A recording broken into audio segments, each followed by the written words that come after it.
was recommended to get an iPad for college, and let me tell you, I was not disappointed. So here's why you may want to consider getting an iPad of your own. First, I'll tell you what I use it for, and then I'll go into the apps that I use and the price and stuff like that. So I'm studying musical theater in college, so if you can imagine, I have a lot of music. I gather music from voice lessons, from choir, from English diction for singers. I mean, that's a lot of music, like a lot of songs literally in a single semester, which is actually the main reason why I got an iPad, because I'm using it for my music. You can have all of your music be digital and you don't have to print anything out. It's literally a lifesaver. You don't have to worry about where the closest printer is, and it's a lot easier to keep track of things versus having literally a stack of music.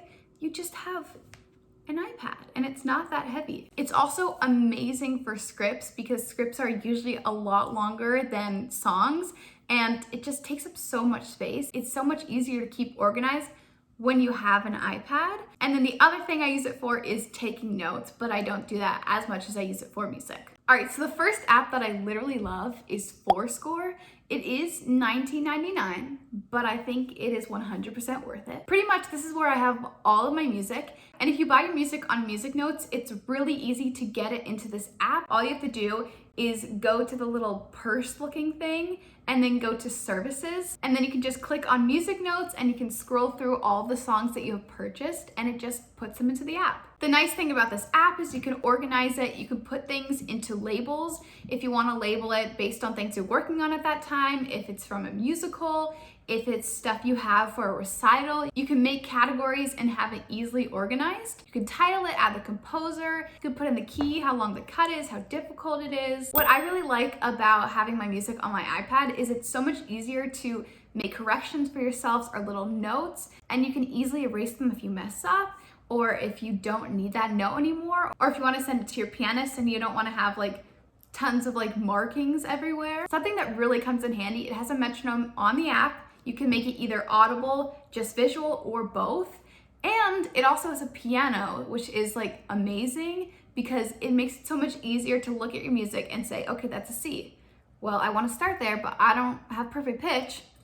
So you could just use your piano and play a C. For scripts in particular, I think this app makes it like 100 times easier because you can easily highlight things, but also if you have like tons of different scripts because you're working on something from your acting class and you're working on something in a musical or whatever, and you have like several different scripts and several different pieces of music that you're working on in a given month or a given week, it's all in one place. Like you don't have to worry about keeping track of like tons of different pieces of paper, which is really hard. And then they rip and they fall out of your binder.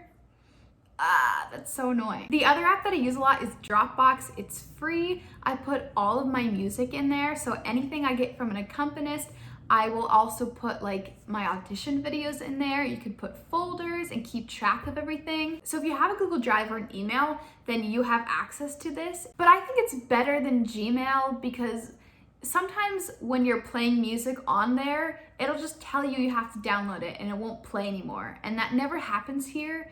I don't know why that happens on Google Drive, but you don't have to worry about that issue with Dropbox. All right, so the last app I'm gonna talk about is GoodNotes. It is $7.99, but again, I think it's worth it. So there are tons of different templates for things you can do. You can add pictures to your notes, but my favorite part of it is you can search your notes. So if you wanna find a specific word in your notes, you can do that. Even though it's in handwriting, it will look through all of your handwriting and find it. Also, if you put text from something else, it will also look through that. What? It's literally such a lifesaver when you're trying to find like a specific part of your notes, but your notes are super long.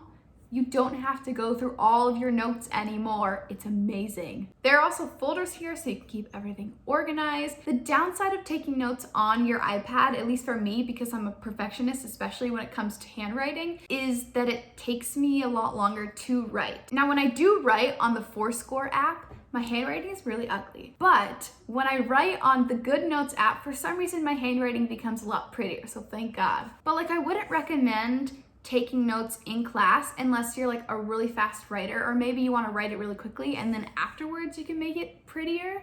I think the best solution for that would be like just taking notes on your computer, because that's a lot quicker and you won't miss as much. But that's a personal opinion. But like if you have to read a textbook or something like that and take notes on that, or watch a lesson, that is what this is perfect for. So the price of the iPad is around $300. I have the iPad 7th generation, and it doesn't have a lot of storage, but to me that's not really an issue because I'm not using it for like a million different apps like my phone. I'm mainly just using it for my music and for my notes, so it's really not like a problem I have to deal with. And then also you have to get a pen. You can get the Apple pen, which I think is about $90 to $100, but you can get one that isn't Apple. It doesn't have to be. I do recommend not getting the ones that have like, that make you wear like that wrist thing, because those, I mean, that's gonna end up being really annoying when you always have to have that wrist guard thing, whatever it is. It's weird. So yeah, that is my overview with some pros and cons. Hopefully this is helpful. I think if you're a music student, it's definitely going to be amazing if you get it, and very, very, very helpful. If you found this video helpful, it'd be awesome if you could give it a thumbs up. Leave any questions you have about this video, about the iPad, about musical theater in general, college applications, whatever it is, leave them down below. Subscribe, because I will have a video next week on, I don't even remember, on how to memorize scripts quickly. So hit the subscribe button, turn on the notifications so you can see me next week, and have a wonderful day. Bye guys.